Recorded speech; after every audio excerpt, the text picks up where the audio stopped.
Hey guys, Louis here at JRLA, your favorite bike shop, here with Danny.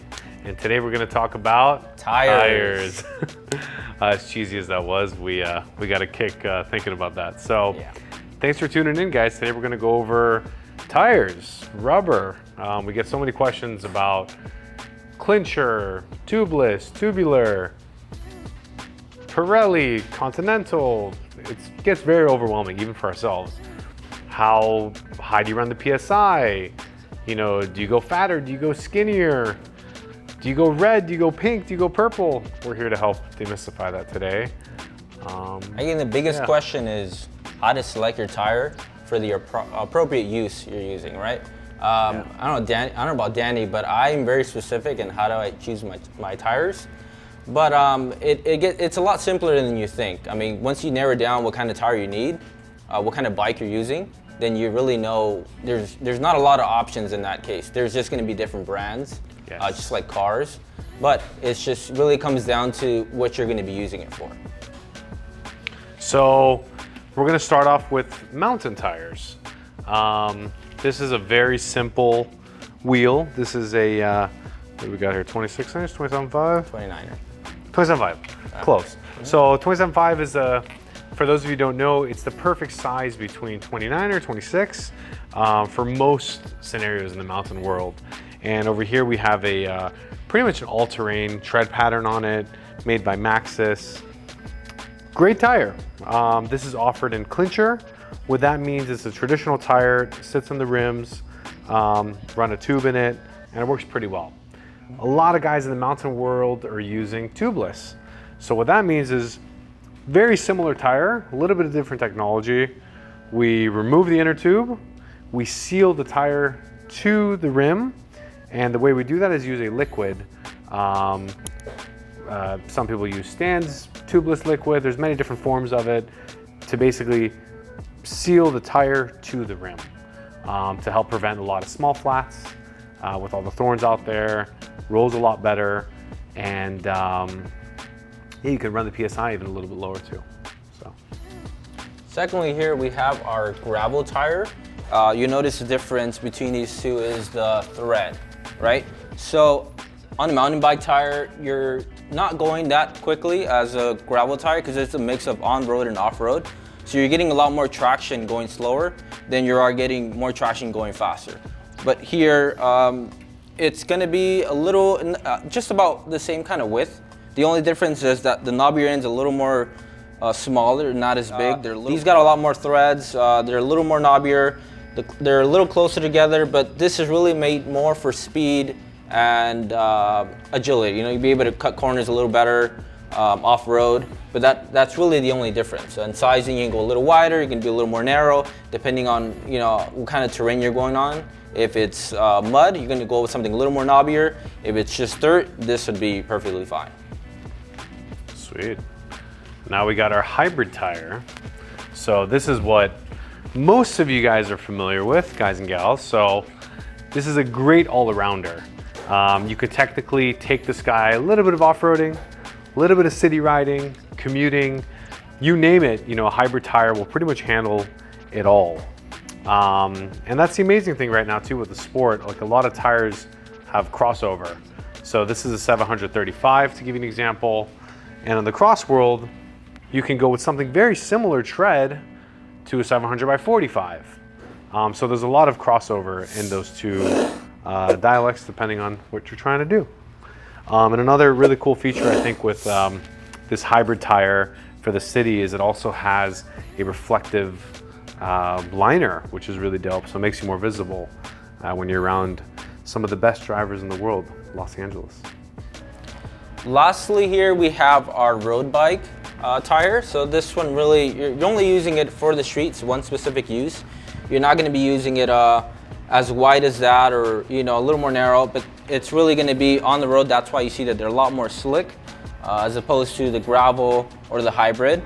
This one got some threads on there for rain and that sort of thing, but this is going to be something dry. And you have your choice of going up to around 33, I think, right? 32, or even a 23. So you get pretty good range. But It's all good. Yeah, yeah. So it's funny, even for us, you know, talking about them, it's overwhelming. Yeah. You know, a couple years ago they were saying, oh yeah, 700 by 23, we're talking really narrow. You know, you go a lot faster. Now everyone's rocking 700 by 28, 700 by 32, and they're noticing, hey, if we go a little bit wider, we're actually getting more of the road, hence more traction, hence more speed. So for a lot of guys nowadays, we're recommending it's okay to go a little bit bigger. If you're not competing, you're not racing, the differences are so minimal. What's really important for us and our clients is comfort. So if you can go a little bit comfier, get a little bit more grip of the road, why not? You're running 28. Yeah, speaking of comfort actually, the wider you go, you get less PSI, but it is a lot more comfortable because you have a lot more air cushion beneath you. So you go over bumps, you're not feeling it as much as 23s, and that really makes a difference when you're riding LA. And you get more power transfer, more speed. Yeah. Because if you think about it, when you're in the smaller sizes, way more road vibrations. Sure, if you're doing like a race, you know, that's 30 minutes, you're just hammering away, yeah, the differences might be there. But generally speaking, going a little bit wider is always more recommended. We got our tubeless. Yeah, so now. What's up guys? So on my right side, your left, I have an aluminum wheel with tubeless tires mounted to it. And then on my left, your right, this is Louis' beautiful 454 Zips. We're running tubes with the Grand Prix 4000s. So if you look at them side by side, they look almost identical. But the biggest difference is what's going on the inside.